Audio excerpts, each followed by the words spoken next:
on defense, we want to start off with our players recognizing that they need to protect kind of the basic zones of defense. So those basic zones, we're going to kind of draw a line almost straight up just before the 2-4.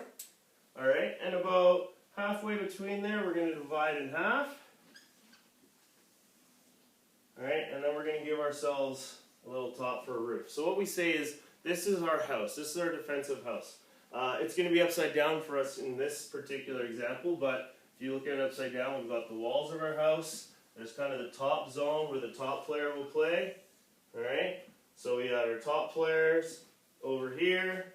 We've got our crease players that are playing close to the crease, and our shooter players that are playing up in this zone. So we've got to recognize. So oftentimes teams will have a numbering system.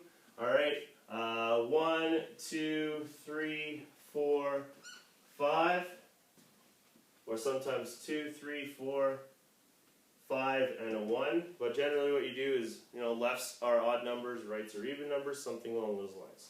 All right, so you have your numbering systems. Now you know, when you're on defense, you're responsible for your zone.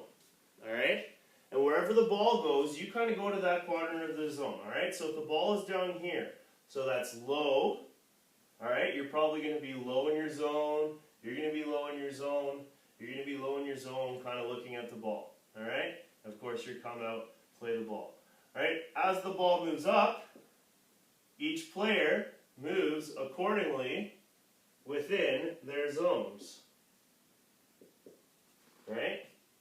And it really helps to have good communication here. Players yelling where the ball is. Top left, top right. Okay? So the ball as the ball makes its way around, the players make their way around in their zones. Alright? Always an eye on the ball, I've got a head on a swivel, taking a look to make sure no one's behind them, nobody's open within that area.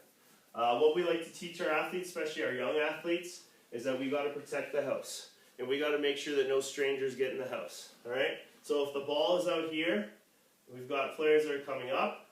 They're going to drive, as the player drives with the ball, or as the ball moves, they're going to come up, and our next player is going to meet them there and kind of walk with them, drive them out to the next section. When they get to the end of their section, this player's out to meet them, and they're just going to pass players along the outside. So one thing we like to do is just have them literally practice in their defensive positions.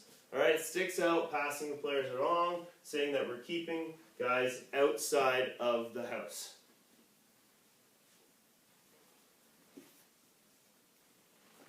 If a player breaks through the house, we simply ask them to, push them out the back door. Because if they're getting into the house, that probably means they got a lot of speed going through. So rather than try to combat that speed, just use it with them and help them push them out the back door. So if you got a player at the ball, running straight out, this player can simply help push them up. This player meets them up and then drags them and pushes them outside and continues them out the back door. Alright, so that's our basic house setup.